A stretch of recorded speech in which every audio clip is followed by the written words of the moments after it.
Yeah, let's move on to our third presentation. This is from Professor Barry Golding in Australia. He is the patron of the Australian Men's Shed Association.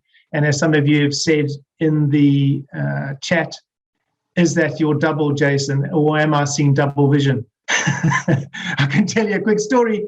Many years ago now, down in Leicester, I think it was, he was the main speaker at one of the first men's sheds conferences before Scotland even had a shed. And I went down there and I was snuck into a room for a speaker and sitting next to this guy. And he turned around and looked at me, and it was Barry, not knowing who he was. And it literally was looking at myself, which was quite a shock, and to him. And as the years go by, some of the banter, of course, is, do you have to have a ponytail, a beard, and a pair of glasses? Is that the shed look for the new 21st century? So, yeah, really funny. And well done. We were paying attention and spotting our likeness in some ways. But definitely we are brothers from another mother.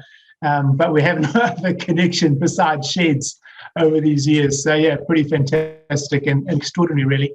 So let's move on to the conversation that I had with Barry a couple of weeks ago, and then we'll get him on the Q&A afterwards. Thank you for inviting me to have a chat to you today. Obviously, I'm in Australia, and big time difference, and probably a big cultural difference, and a fairly different natural environment down here.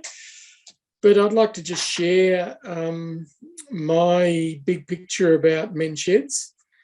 I'll start by explaining what I've recently done and why I've got all this stuff falling out of my head at the moment, and why I'm really keen to share it. Some of you may know, some years ago, in 2015, I wrote a book which has a cover something like that, called The Men's Shed Movement, The Company of Men.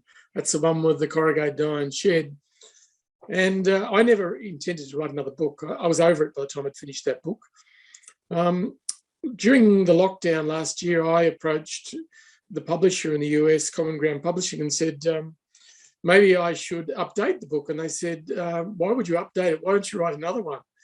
And they were particularly keen to write another one. And I explained that actually lots of things have changed in the 6 years.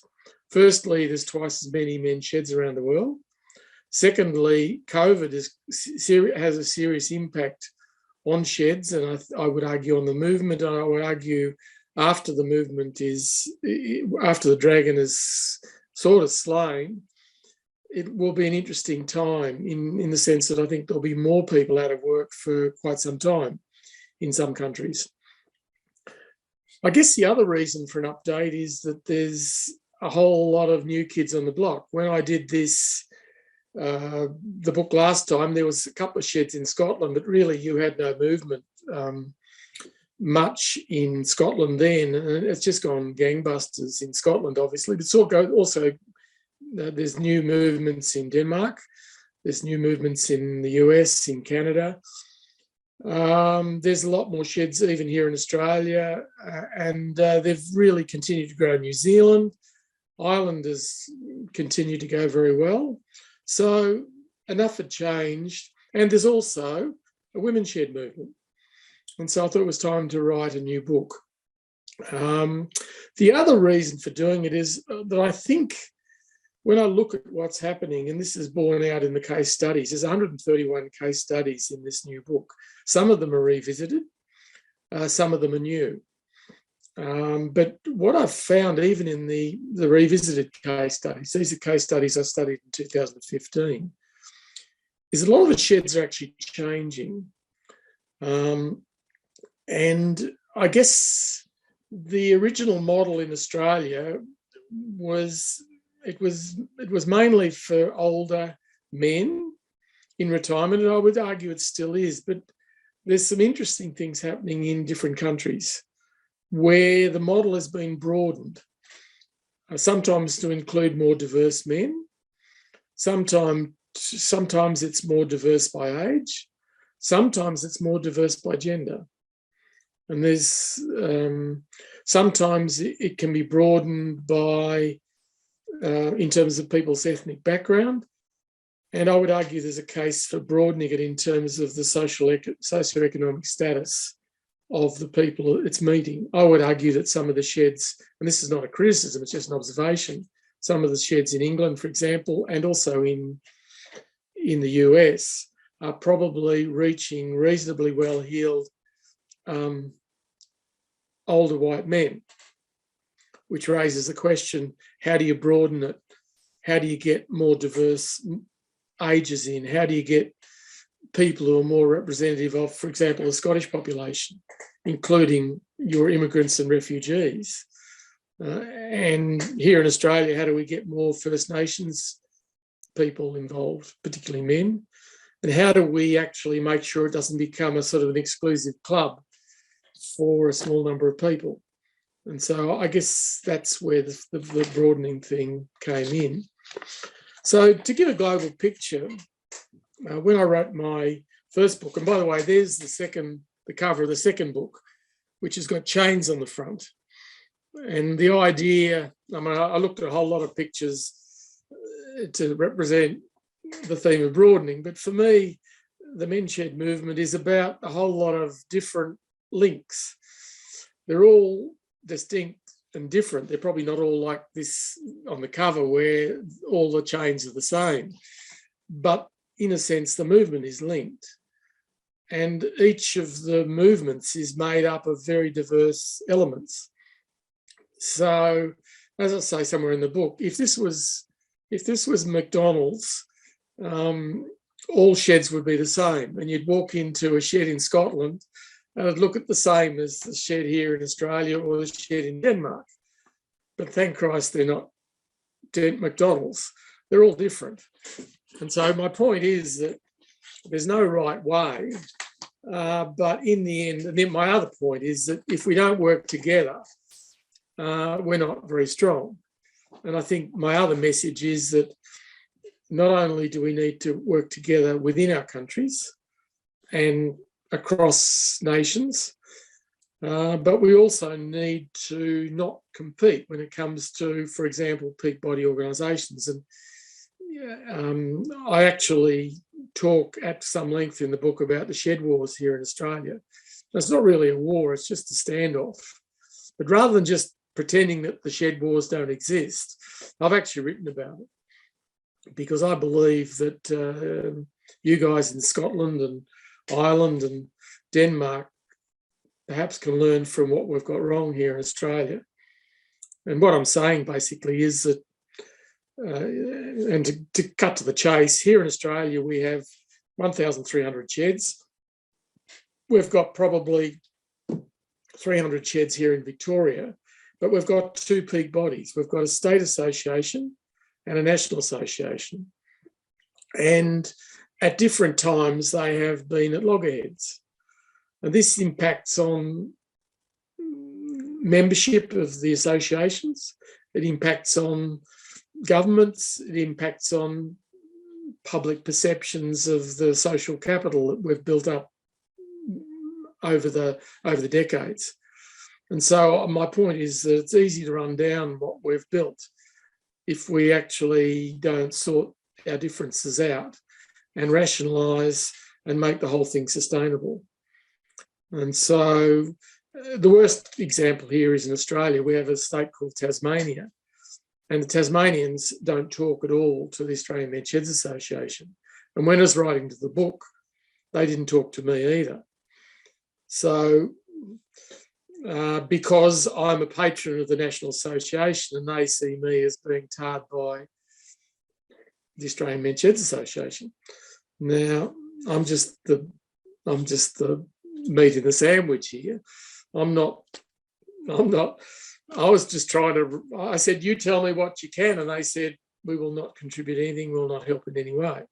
So what's in the book about the Tasmanian movement is what I can glean from the public record and from documents here and there, but I had no cooperation from the Tasmanians.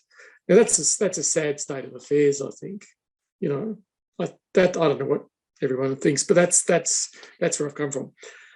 So I guess the other thing that's in the book, and it's come out really strongly, and it's fairly obvious to you people in Scotland, is that COVID has had a big impact on individual sheds. It's had a big impact on men and shedders, and it's had a big impact on communities. The short story is that different countries were impacted in different ways. And if I was to point to one country that's actually been very badly affected based on the data, I would point to Ireland. Ireland has probably been hit harder than anywhere else of the places where we've had movements. That said, English sheds and Scottish sheds and Welsh sheds have been hit pretty hard too. So, but I would say Ireland has been hit particularly hard. I don't know why, but that's what comes out in the data. So what I've done in writing the book, I went back to all the sheds that I visited in 2015, and I said, what's happened in 6 years? Now, not every one of them replied, but I've had pretty good responses from most. And just to ground this in terms of where you guys are sitting in Scotland, Scotland is included within Chapter 3, and Chapter 3 is called Men's Sheds in the UK. And I've divided that chapter into England, Scotland, and Wales. We've put Ireland in the Irish bucket because for a long time the sheds in Ireland have tended generally to work together with the people in the south, and that's worked pretty well. So I've put the Irish sheds in the Irish chapter, even though they're in Northern Ireland and technically they're in Britain. So to come to the Scottish chapter, there's 2 revisited case studies. One is West Hill, which you may know something about, Jason. The other one was the tools shed in Kinghorn Lock, which was in the first book. But I've added 4 really interesting new case studies with the advice and support of the Scottish Men's Sheds Association. Can I acknowledge here that Jason has been a great support and help in this process. He could have just said, bugger off, you're from Australia, or not telling you anything. He could have done what the Tasmanians did, but he was very helpful. So I'm just acknowledging that. So there's 4 new case studies, men's sheds case studies. Orkney, which is a great story. Kennaway Community Shed, men's shed. Inverclyde and Garnock Valley. So they're the 4 new ones. But there's also, of course, a women's shed movement, and there's a couple of women's sheds in Scotland. And so Paisley, a women's shed, is actually included within the Women's Sheds International Worldwide chapter. So there's actually 2, 4, there's 6, 7 case studies, Scottish case studies in the book altogether. There's 131 in the whole book, and they come from each country. You know, there's I think there's 8 women's shed case studies. There's, you know, a couple from Wales and a couple from England and a couple from Scotland, a couple from Northern Ireland, a couple from the south. But there's also, you know, 6 from Canada and 6 from the US. And when you read them, you'll get the idea that while this is the same movement, it's been interpreted in different ways. And that's because it's taken root through different people, with the support of different organisations, with a different twist on it, applied to different cultural contexts and sort of social and organisational realities. So, you know, basically there's 7 movements around the world. There's Australia, New Zealand, depends on how you count nations, but there's the UK, Scotland, Wales, England, Ireland, Canada, the US, and also Denmark. And they're all different. And so there's several chapters on each of those. So I guess to tell you what's in the book, there's a section about the Scottish Men's Sheds Association, which runs for about 5 or 6 pages. And that includes stuff about membership. It includes stuff about management and services that SMSA provides. It's just a collection of stuff that I thought was interesting about the Scottish Men's Sheds movement and the Scottish Men's Sheds Association. And I've tried to sort of, as a person, academic, trying to sit on the fence, but I've got my hands a bit dirty and started to scratch around in some stuff that some people mightn't want me to scratch around in. But in the end, I think if I'd written just a straight history without being what academics call critical, that is me asking questions, why is it like this and might it be different? So although I'm obviously a supporter and a commentator and an advocate for men's sheds, I'm also an academic. And I've tried to, there's no such thing as objectivity, but I've tried to let the data speak for themselves. And so rather than beating you over the head with what I think, once I've finished the case studies, I reckon if you read the case studies, you've got the answers yourself. You can see by reading the case studies that these are different. And when you read about the guys in the Auckland Men's Shed, you can start to feel what they're dealing with.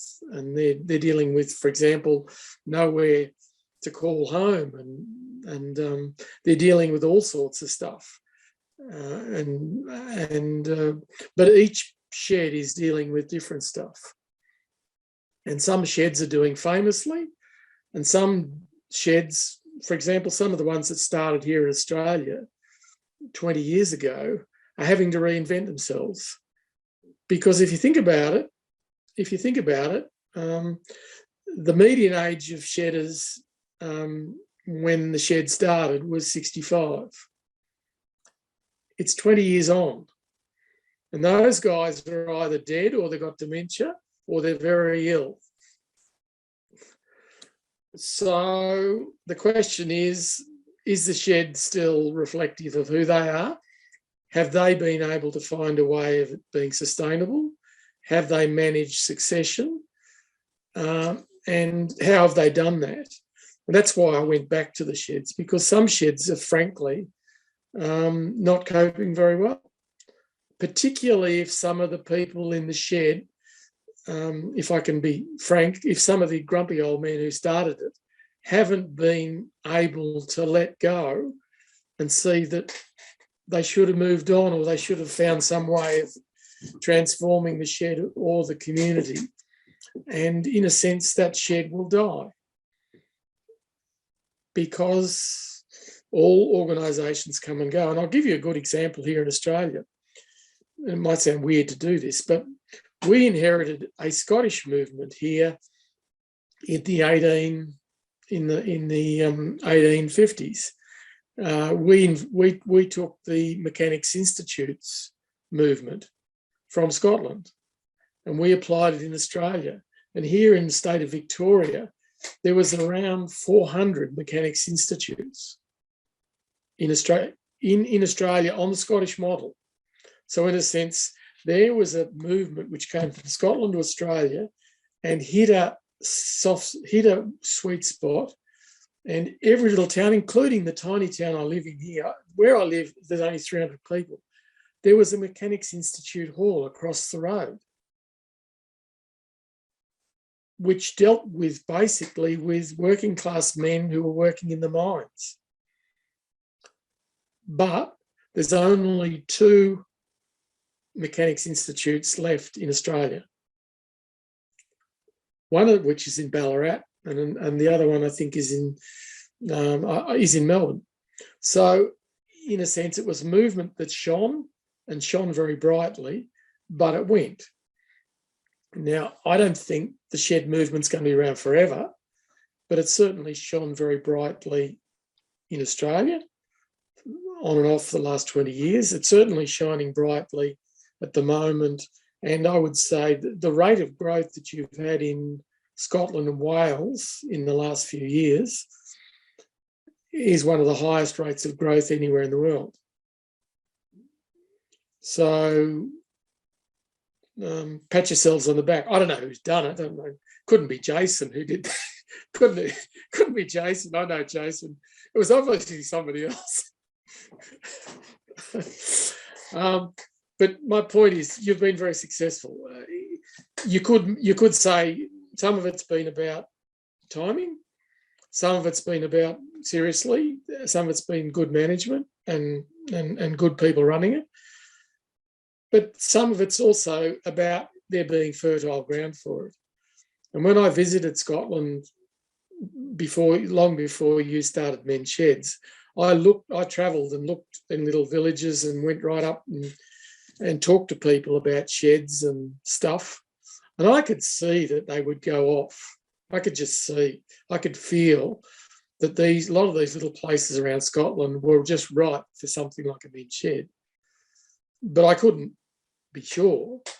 I've had the same feeling when I went to Ireland. But I didn't get the same feeling when I went to England, because I thought that, I just thought that, again, I'm not being derogatory of the English, but I just thought they were a little bit more formal and that it mightn't work as well. But it's gone really well in England. And it's been managed really well in England. So, and so the success of the movement depends on there being fertile ground. It depends on a reasonably good translation of the main model. That is, that it has to be somewhere for men to go, something to do, and someone to talk with. You can't go very heavy on the health part of it, but in the end, if men have got somewhere to go, something to do, and someone to talk with, they'll look after themselves. That side of it actually, and research in the world now shows that loneliness is a huge killer.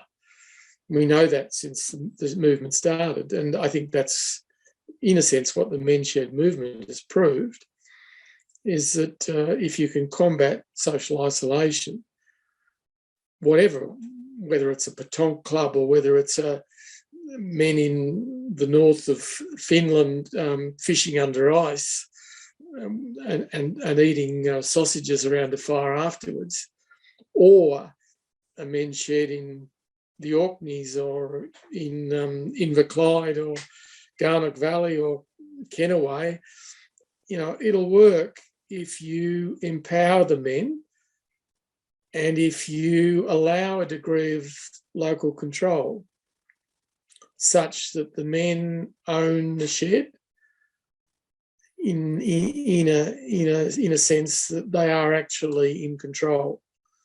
It's not owned by the Scottish Men's Sheds Association. It's not owned by the community. And if they choose to take it on a particular path, then in the end, the only people who know better about where it should go are the men themselves. And so that's really about empowering organisations to do that sort of stuff. And I probably haven't said this to you. I may have said it to you personally, Jason, but my father and my mother's father, so my grandfather and my father, would have had very different lives if there'd been a Men's Shed in Donald and Frankston.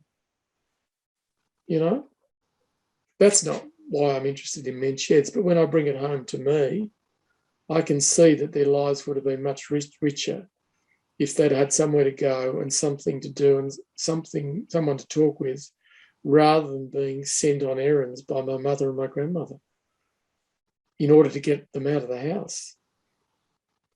It's not a nice end to a life to end in that situation.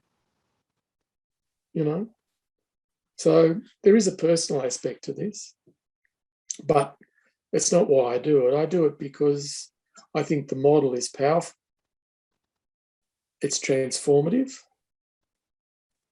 It's democratic, but it's not perfect. And we've showed that in Australia that We can screw up the peak bodies if we don't communicate. Sheds can go feral.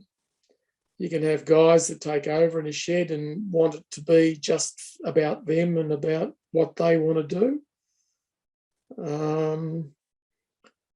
It can go off the rails in a number of different ways, like any community organisation.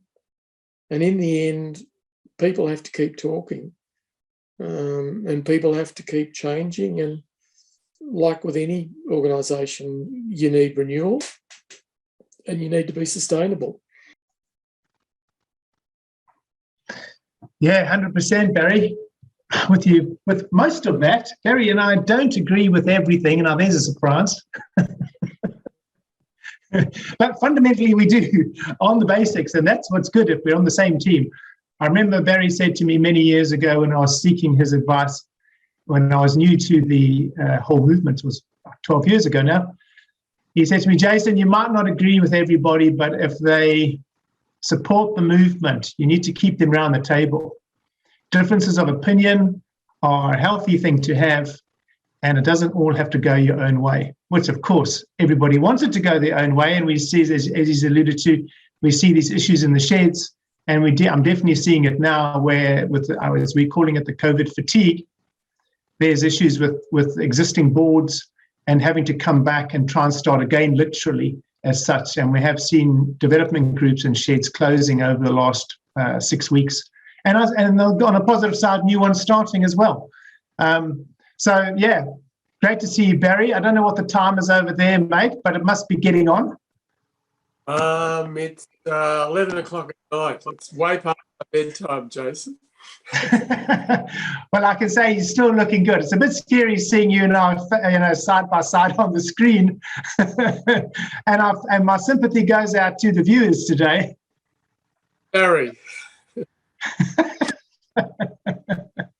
It's been some years. They have to keep us on different islands and different hemispheres. It's too much when we're all together. It's all too much for the public. Yeah. So, yeah, thanks, mate, for that.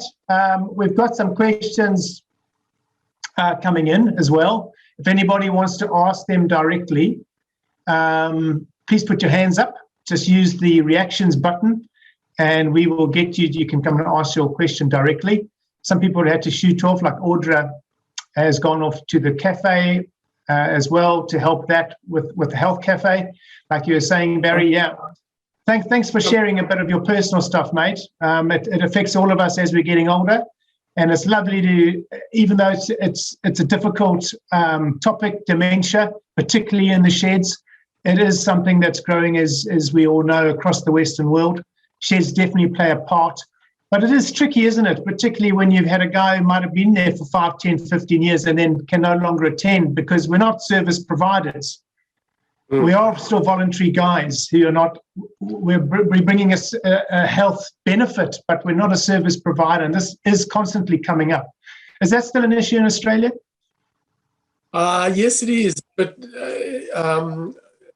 I find that rural sheds, sheds in small towns are very good at embracing all comers, whether that's people with dementia, people with a disability, people from diverse backgrounds, because they're known in the community. It's probably harder in a bigger city to make sheds that inclusive, and there's probably more of a risk of sheds becoming an exclusive club and keeping some people out in the bigger cities.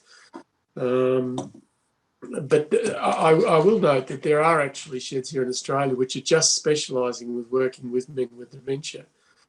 Okay. And in that case, you need people who are trained, you need modified equipment, you need high ratios of staff to participants, and you really need to know what you're doing. And and it's not for the faint-hearted, but the sort of work that they're doing. There's a guy called Louis De Venuto, who I talk about in the book, in South Australia. He's been working with men with dementia, men with acquired brain injury, very successfully for many years.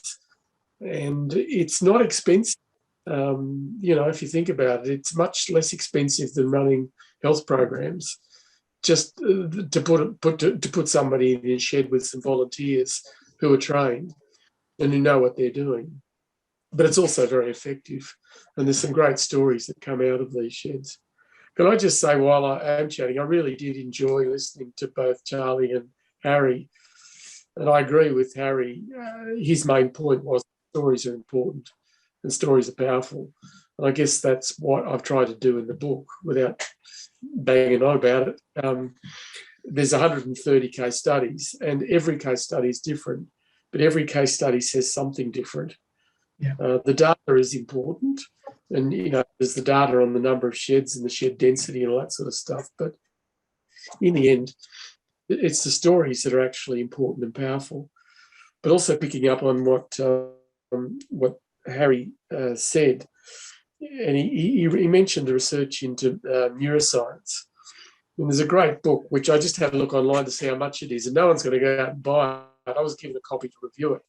And it's about 270 Great British pounds to buy. That's an expensive book. It's 1,200 pages. But I can say if you're buying it, because it actually says two things in the front end. It said the two most important things in life that research shows us, and it's full of research references. It says the first main challenge in life is to keep people well and independent as long as possible. That's the first challenge. Yeah. And the second is to provide an opportunity for people to share knowledge and wisdom across generations. The men's shed does both of those really well.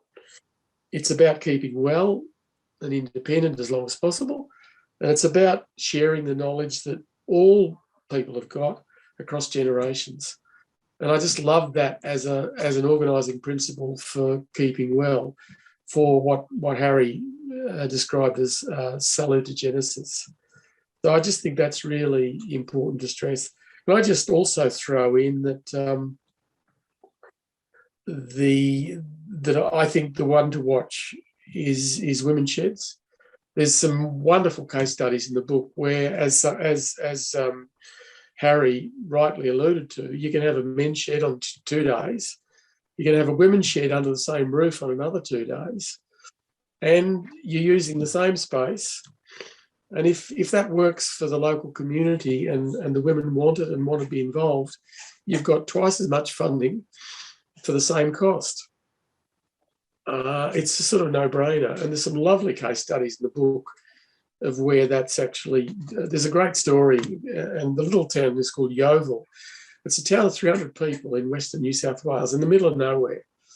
And they were going to set up a men's shed. They realised if they set up a men's shed, where were the women going to go? Because there's nowhere else in this tiny community. Nothing. And they said, why don't we create a men's shed, but also create a women's shed? Now, to cut to the chase, the secretary of the men's shed sleeps with the president of the men's shed because they're husband and wife. It's the one organisation under the one roof. 2 days a week it's a men's shed. 2 days a week it's a women's shed. And the sign outside says Yeovil and District Men's Shed and Women's Shed. And it's beautiful. Sure. And, and my point is that, and my point for actually writing about this book is that some people think, oh yeah, it's just got to be for men. And yes, it is true, as Harry said, that some men at some stages of their life will function better and be healthier if they're just in the company of men. Yeah. But some will actually also enjoy the company of women, particularly younger men.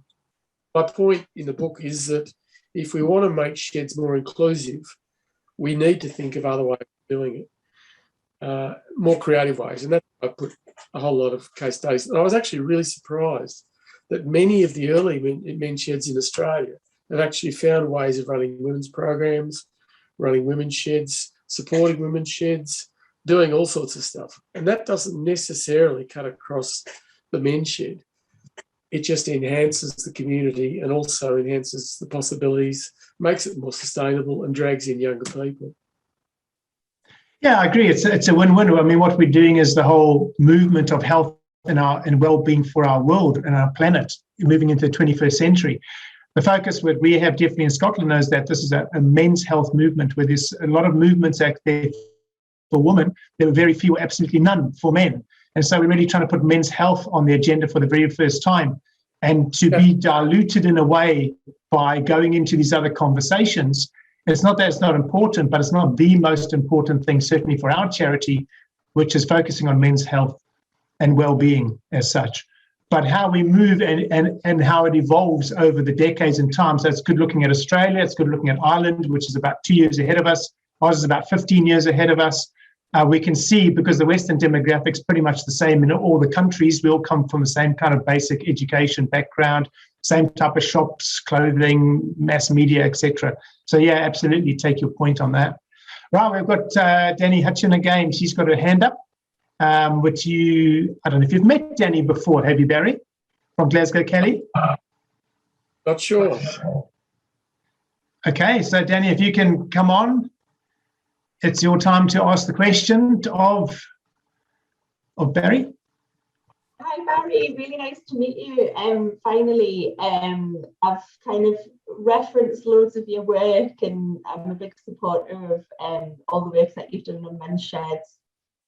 Your first book, I kind of saw it as the Bible for men's shed research. I just wanted to kind of ask a question about research again. So the research that we did over the past 4 years here in Scotland, it looked at both kind of the sustainability and development of men's sheds and also health.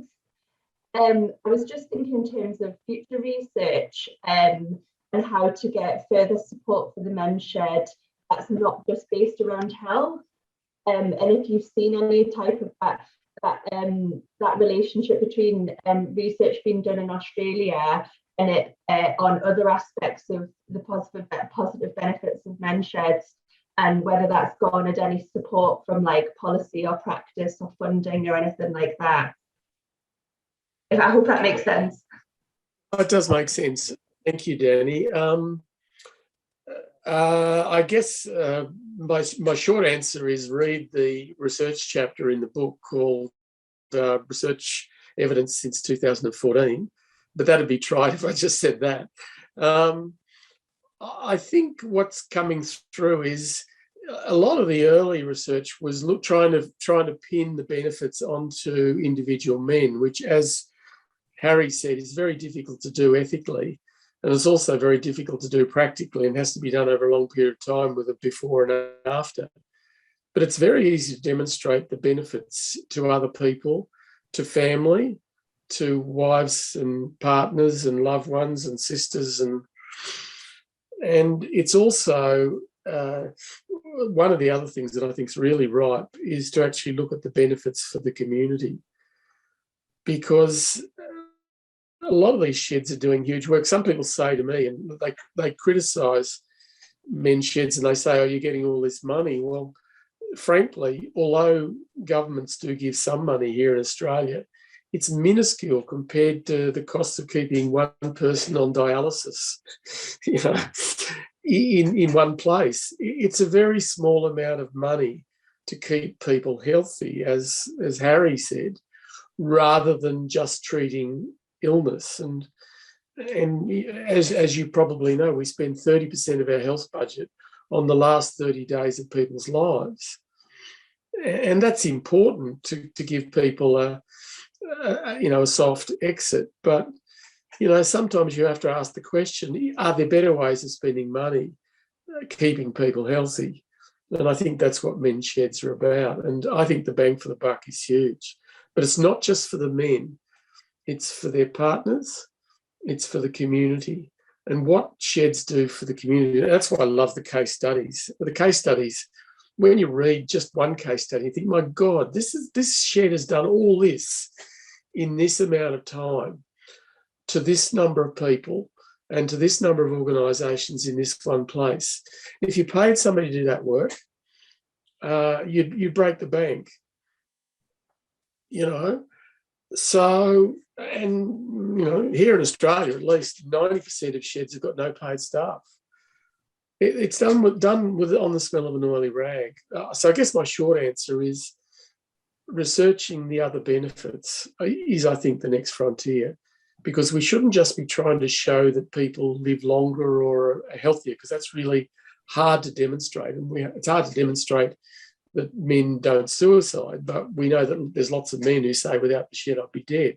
We've got the stories, but as Harry said, the data is really hard to collect ethically, because you can't set up an experiment where you have some men go to a shed and some that don't.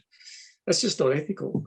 And so it's very hard to set up that perfect experiment. But meantime, we have to use our stories, and we have to use our data, and we have to use the research.